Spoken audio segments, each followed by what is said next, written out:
Astrology एक divine knowledge है। और पिछले लेक्चर में आपने देखा कि जिस तरह ऋषियों ने राशियों को क्लासिफाई किया, राशियों का वर्गीकरण किया और उसके अलग अलग यूजेस बताए, उसी तरह से उन्होंने ग्रहों का भी क्लासिफिकेशन किया। ग्रहों को अलग अलग तरह से उसके वर्ग बनाए, क्लासिफाई किया और उसके अलग अलग यूज़ बताए कि इस क्लासिफिकेशन का क्या इंपॉर्टेंस है, कहाँ यूज़ हो सकता है। तो जो पहला उन्होंने क्लासिफिकेशन किया वो इस तरह से किया कि ग्रहों को पुरुष ग्रह, स्त्री ग्रह, नपुंसक ग्रह और उभय लिंगी यानी बाइसेक्सुअल इस तरह से वर्ण में उसको बांटा।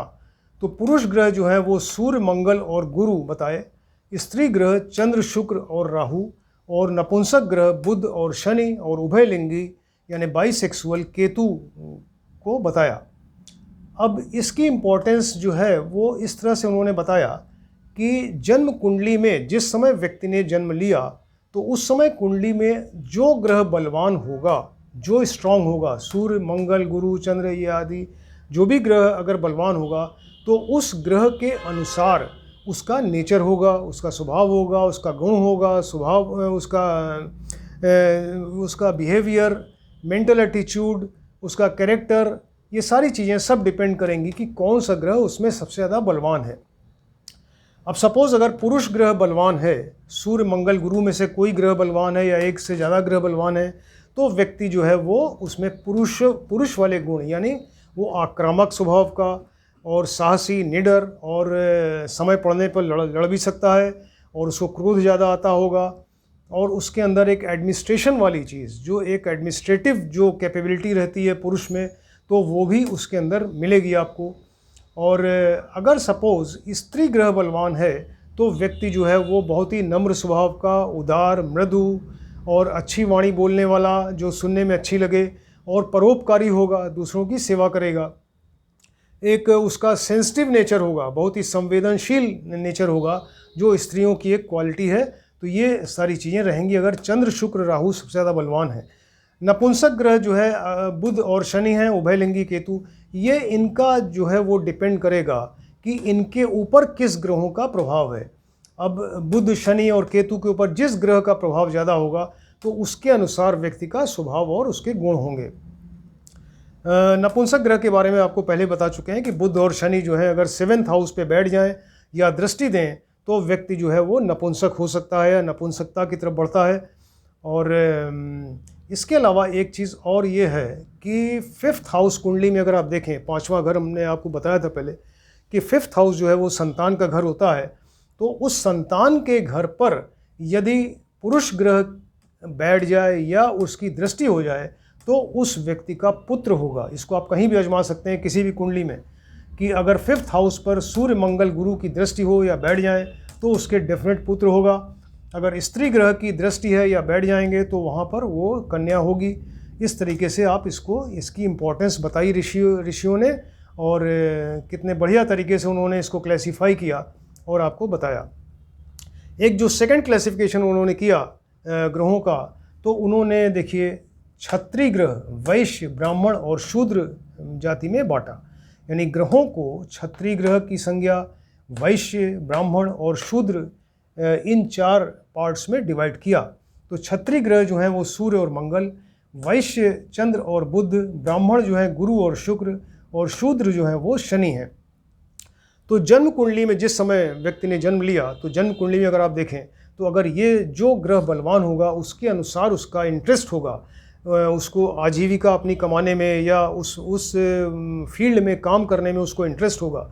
जैसे क्षत्रिय ग्रह सूर्य और मंगल है तो सूर्य यानी राज्य से रिलेटेड है तो गवर्नमेंट से रिलेटेड कुछ काम कर सकता है, उसके पास ज़्यादा पावर होगी, उसके अंडर में बहुत से लोग काम करेंगे।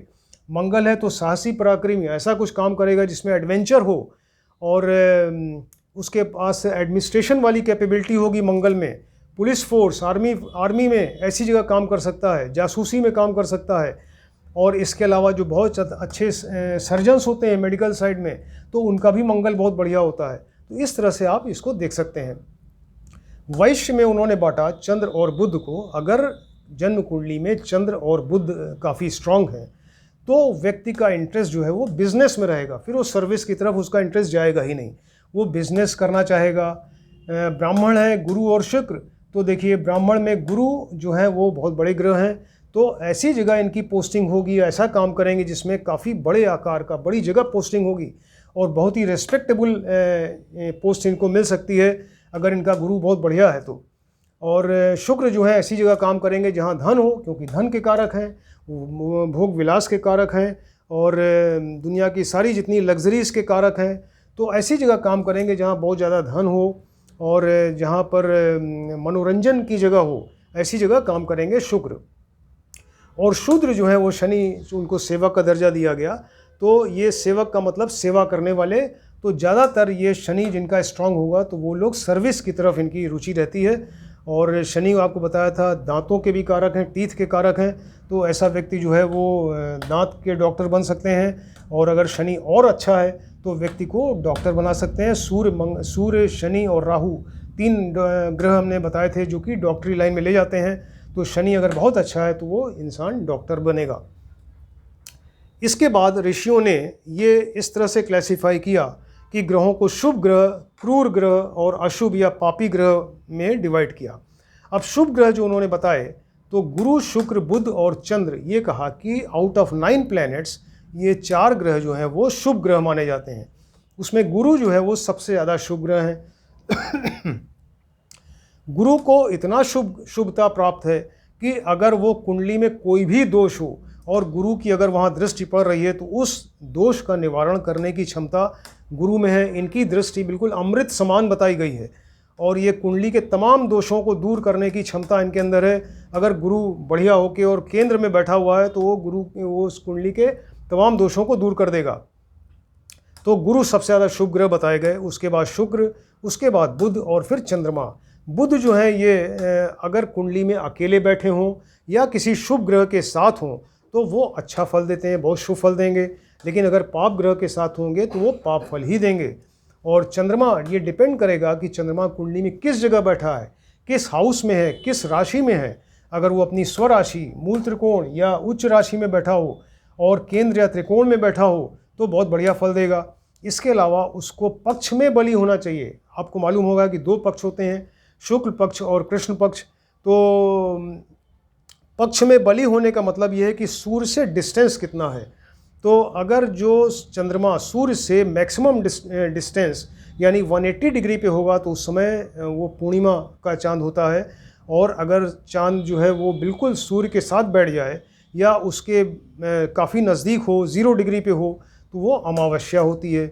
इसलिए चंद्रमा सूर्य से जितना ज़्यादा दूर होगा वो उतना ही पक्ष में बली होगा और उसको उतना स्ट्रांग माना जाएगा। शुक्ल पक्ष की एकादशी से कृष्ण पक्ष की पंचमी तक का चंद्रमा जो है वो स्ट्रांग माना जाता है और कृष्ण पक्ष की षष्ठी से लेकर और शुक्ल पक्ष की दशमी तक का चंद्रमा उसको निर्बल कहते हैं।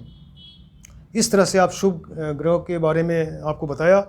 इसके बाद उन्होंने ऋषियों ने कहा कि ये क्रूर ग्रह के बारे में बताया। क्रूर ग्रह जो उन्होंने कहा 2 होते हैं, सूर्य और मंगल। ये क्रूर ग्रह हैं, सिर्फ क्रूएल हैं, स्ट्रिक्ट हैं, लेकिन ये पापी नहीं होते। सूर्य और मंगल 2 ग्रह जो हैं ये पापी की श्रेणी में नहीं आ रहे हैं। देखिए ये सिर्फ क्रूर ग्रह हैं। सूर्य को फादर का दर्जा दिया गया, तो फादर जो है वो फैमिली मेंटेन करने के लिए, वहाँ डिसिप्लिन मेंटेन करने के लिए उसको थोड़ा स्ट्रिक्ट होना ही पड़ता है। अगर वो मदर की तरह बिल्कुल सॉफ्ट होगा तो वो फैमिली डिस्टर्ब हो जाएगी। तो इसलिए सूर्य का नेचर ही ऐसा बनाया गया कि वो फादर अपने आप को थोड़ा सा उसको स्ट्रिक्ट रखना पड़ेगा। बच्चों को कोई डिमांड होगी तो मदर के थ्रू कन्वे करेंगे फादर के पास में, डायरेक्ट फादर से हिम्मत नहीं पड़ेगी बात करने की, है ना। तो इस तरह से सूर्य जो है वो एक फादर का दर्जा लेके और थोड़ा सा क्रूएल नेचर इनका है और क्रूर इनकी प्रकृति है। मंगल जो है वो, मंगल भी क्रूर है और ये पापी नहीं है, मंगल क्रूर ग्रह हैं। ये इनको सेनापति का देखिए दर्जा दिया गया। अगर व्यक्ति जो मंगल है, सपोज़ अगर युद्ध के मैदान में बहुत सॉफ्ट हो जाए, बहुत नम्र हो जाए तो युद्ध ही हार जाएगा। तो उसको वहाँ अपना काम करने के लिए, अपना दायित्व निभाने के लिए उसको क्रूएल होना ही पड़ेगा, तभी वो अपना काम कर पाएगा कायदे से। तो उसको साहसी, निडर, क्रूएल होना पड़ेगा, तभी तो युद्ध जीतेगा। इसके अलावा सूर्य और मंगल के अलावा उन्होंने ये बताया कि ये क्रूर ग्रह, इसके बाद उन्होंने कहा कि पापी ग्रह जो हैं वो 3 ग्रह होते हैं, शनि, राहु और केतु।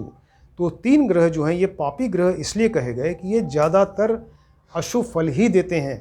लेकिन ऐसा नहीं है, कुंडली में वो किस हाउस में बैठे हैं, किस राशि में बैठे हैं और कितना उनके ऊपर शुभ प्रभाव या अशुभ प्रभाव है, उस पर डिपेंड करेगा। शनि को पहले भी हम आपको बता चुके हैं कि शनि किसी की कुंडली में कार्बन से ही बनता है, कार्बन से कोयला और कार्बन से डायमंड बनता है। तो सेम वही कार्बन C4 वैलेंसी वाला है। लेकिन अगर शनि खराब है, खराब जगह बैठा, पाप प्रभाव में है और वीक है, नीच है, अस्त है, तो वो ऐसा शनि अच्छा फल नहीं देगा, कोयले के समान हो गया। वही शनि अगर कुंडली में उच्च का है, फर्स्ट क्लास जगह बैठा हुआ है, दशम भाव में बैठा है मान लीजिए, तो वो और उसके ऊपर शुभ प्रभाव है, तो वो बिल्कुल डायमंड की तरह बिहेव करेगा। तो लेकिन इन जनरल वो जो है वो शनि, राहु केतु ये ज़्यादा अशुभ फल ही देते हैं। और राहु और केतु जो हैं ये अशुभ फल ही ज़्यादा देते हैं। लेकिन अगर किसी की कुंडली में उच्च के होके बैठे और सही जगह अगर बैठे होंगे तो वो रंक से राजा बनाने की क्षमता राहु और केतु में है, इतनी ज़्यादा पावर इनके पास में है। तो इस तरीके से ऋषियों ने जो है वो देखिए ग्रहों को क्लासिफाई किया, पुरुष, स्त्री, नपुंसक और उभयलिंगी में बांटा। इसके बाद क्षत्रिय, वैश्य, ब्राह्मण और शूद्र में बांटा और फिर शुभ ग्रह, क्रूर ग्रह और पापी ग्रह में ऐसे डिवाइड करके बनाया।